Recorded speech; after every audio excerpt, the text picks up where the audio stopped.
A cylinder of mass m, radius r and height h is suspended by a spring where upper end, which is fixed, is partly submerged in water. In equilibrium, the cylinder sinks to half its height. At a certain moment, the cylinder was submerged to two-thirds of h, and then with no initial velocity, started to move vertically. If the stiffness constant is k and density of water is rho, find capital T, time period. वो क्या रहा है कि आपका पहले जो cylinder है वो डूबा हुआ है आधा, और ऐसे में स्टेबल है, फ्लोट कर रहा है, और स्प्रिंग ऐसे, स्प्रिंग फोर्स भी है साथ में। यहाँ पे आधा वॉल्यूम अंदर है पानी में,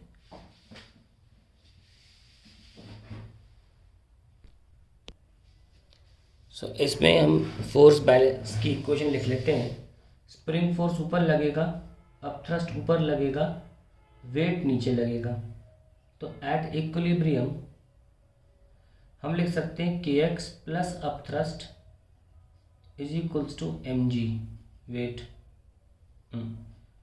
या लिख सकते हैं के एक्स प्लस, मतलब पूरा खोल के लिख रहा हूँ या नहीं, I am just trying to open it up.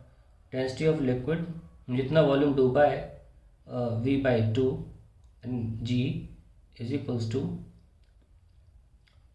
mg, because I have to use m, इसलिए मैं इसको नहीं खोल सकता। इसकी डेंसिटी दे भी नहीं रखी, मटेरियल की डेंसिटी दे भी नहीं रखी, तो हम वैसे भी नहीं खोल सकते। और क्योंकि हमें वॉल्यूम v लेटर गिवन नहीं है, हमें लेटर a गिवन है,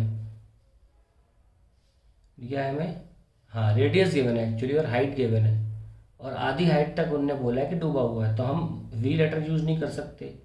तो rho area is pi are square और height H divide by 2 G is equals to M G. तो ये हमने इक्विलिब्रियम पोजीशन की इक्वेशन लिख डाली। अब ये कह रहे हैं कि सिलेंडर को 2/3 हाइट तक सबमर्ज किया और बिना इनिशियल वेलोसिटी के छोड़ दिया।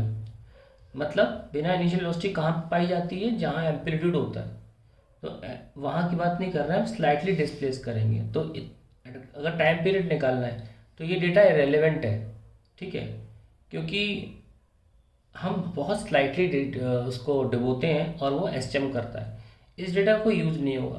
तो when cylinder is pushed downwards, cylinder is pushed down, तो इक्वेशन कैसे बनेगी, चेंज क्या होगा, आपका अप थ्रस्ट बदल जाएगा, ठीक है, आपका के एक्स भी बदलेगा, क्योंकि आप उसमें एक एक्स्ट्रा चीज़ डाल रहे हैं। उसको मैं नॉट ले लेता हूँ, तो मैं लिखूँगा नेक्स्ट टाइम के एक्स नॉट प्लस एक्स, मतलब स्प्रिंग फोर्स, अप थ्रस्ट भी बदला, क्योंकि जितना गीला गीला पोर्शन होता है अप थ्रस्ट उस पर लगता है।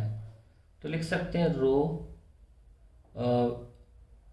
कितना, पाई आर स्क्वायर, सब कुछ लिखो वैसे का वैसा पाई आर स्क्वायर, लेकिन अब h/2 से थोड़ा ज़्यादा डूब गया है, पहले हाफ डूबा था, अब कितना और डूबा, x डिस्टेंस और नीचे गया, rho V G minus M G, क्योंकि अब ये ज़्यादा हो गए, दो चीज़ें बढ़ी हैं, ये बढ़ के भी एम जी को बैलेंस तो कर नहीं सकते, तो ज़्यादा हो गई, तो एम जी से माइनस करके एक नेट फोर्स एम ए निकल के आएगा।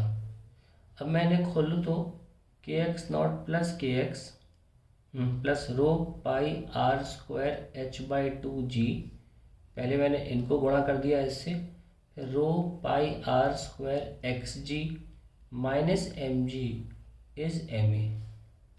सो अब आप कैंसिल कर सकते हो जो पिछली चीज़ें लिखी थी, के एक्स नॉट ये, रो पाई आर स्क्वायर h/2 ये, और एम जी के साथ, क्योंकि ये एम जी के बराबर थे दोनों मिल के, तो बचता क्या है, बचता है के plus rho pi are square g x divide by m, and that becomes my acceleration. Now this is nothing but omega square, तो मैं इसको लिख लेता हूँ अलग से। तो मेरा एक्सेलरेशन आता है के plus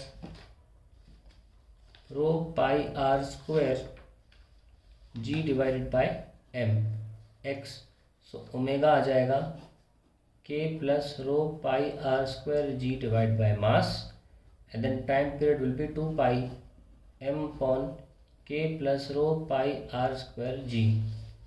So that will be the answer to the question. ठीक है, ये आपका फाइनल आंसर होगा टाइम पीरियड का. That's it.